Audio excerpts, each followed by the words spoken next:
சாதாரண படிச்ச எல்லாத்துக்குமே தெரியும். அது கூட தெரியாம ஒரு ரொம்ப இன்டீசென்ட் பிஹேவ் பண்ணி இது மாதிரி பண்ணா, உங்க வீட்டுல எல்லாம் எல்லார் வீட்லயும் பொம்பளைங்க லேடிஸ் எல்லாம் இருக்காங்க. அது மாதிரி பண்ணியிருந்தா நீங்க எல்லாரும் சும்மா இருந்திருப்பீங்களா? உடனே அரெஸ்ட் பண்ணிட்டாங்க, போனாங்க, இன்கொயஸ்ட் பண்ணாங்க, அப்படி இப்படிலாம் ஒன்றும் இல்லைங்க. போலீஸ்ல இன்வெஸ்டிகேஷன் பண்ணாம எல்லாம் எதுவும் பண்ணல. அது வந்து வாங்க கம்ப்ளைண்ட் கொடுத்தது லேட் கொடுத்துட்டோம், அப்படி கொடுத்துட்டோம், மாத்தி சொல்லிட்டாங்க. அதாவது அந்த அந்த யூடியூப் சொல்லும் போது என்னன்னு விசாரிக்காம கண்ணா பண்ண தப்பு தப்பு தப்புன்னு சொல்லி ரொம்ப மன உளைச்சல்கள் உண்டாக்குற மாதிரி தான் அது பண்றாங்க.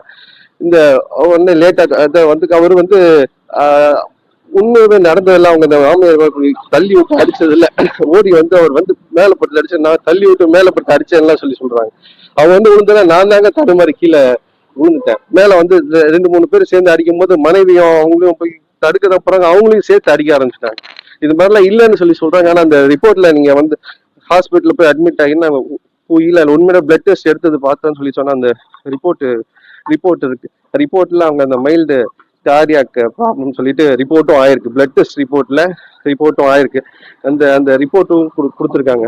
இந்த இந்த சம்பவத்துல எங்க இந்த அபரேஷன்ஸ் அங்கங்க காயங்கள்னு சொல்லிட்டு நகைக்கீரல் மட்டும்தான் அவர் காமிக்கிறார் தவிர இது மாதிரி எனக்கு இந்த ஜால அந்த டிஸ்லோகேட் ப்ராப்ளம் ஆயிருக்கு.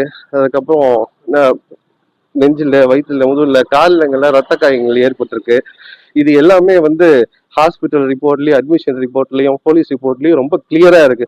வந்து போலீஸ் சரியா விசாரிக்கிற போலன்னா எல்லாம் வந்து எல்லாம் தப்பா சொல்றாங்க. ஆனா எனக்கு என்ன ஒரே ஒரு விஷயம் என்னன்னு சொல்லி சொன்னா, எப்படி நடு ரோட்ல ஒரு கார் பார்க்கிங் வண்டி எடுத்துட்டேன்னு சொல்லி சொன்னதுக்கு அப்புறமும் நீ என்ன பெரிய மேல சீக்கிரம் காரை ஏறான்னு சொல்லி பப்ளிக் சொன்னா சாரி பிரதர்னு சொல்லிட்டு இருந்தா, நான் வண்டி ஸ்டார்ட் பண்ணதுக்கு அப்புறம் ஒரு நடு ரோட்ல எப்படி ஒரு பொம்பளை சரி ஒரு பெண்ணை போட்டு எப்படி இப்படி அடிப்பாங்க அப்படிங்கிறது வந்து ரொம்ப கொடூரமான செயலா இருக்கு.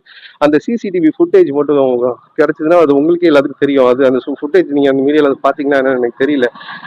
அவன் எப்படியும் ஒரு வீடுனா இருந்தா வெளியில சிசி ஃபுட்டேஜ் அது மாதிரிலாம் கண்டிப்பா இருந்திருக்கும். நாங்க வந்து அடிக்கல, அவங்க தான் அடிச்சாங்க எல்லாம் மாத்தி கீத்தி சொல்ற மாதிரி இருக்காங்க.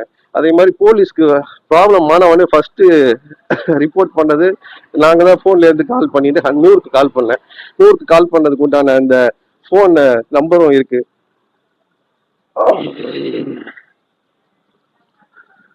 100க்கு கால் பண்ணது பாருங்க, 5:51க்கு அந்த இன்சிடென்ட் அப்பயே கால் பண்ணியிருக்கோம். கால் பண்ணதுக்கு அப்புறம் தான் போலீஸே வந்துச்சு. போலீஸ் வந்ததுக்கு அப்புறமா அவங்க வந்து ரொம்ப தொந்தரவு பண்ணிட்டு இருந்தாங்க. அந்த வீடியோ எடுத்தது வந்து பொதுவா ஃபர்ஸ்ட் என்ன வந்து எல்லாம் அடிக்க ஆரம்பிச்சோன்னே, இருங்க நான் உண்மையை கம்ப்ளைண்ட் பண்ணிடுறேன். எப்படி நடு ரோட்ல ஒரு பொண்ணை எப்படி நீங்க அது மாதிரி அடிக்கிறீங்க? கார் பார்க்கிங் நிறுத்தினதுக்காக வீட்டுல இருக்க பொம்பளைங்க மேலாம் லேடிஸ் மேலாம் எப்படி கை வைப்பீங்க? உங்களை சும்மா விட மாட்டேன்னு எந்த ஒரு சாதாரண மனுஷனுக்கும் வர கோவம் தான் சார் அது.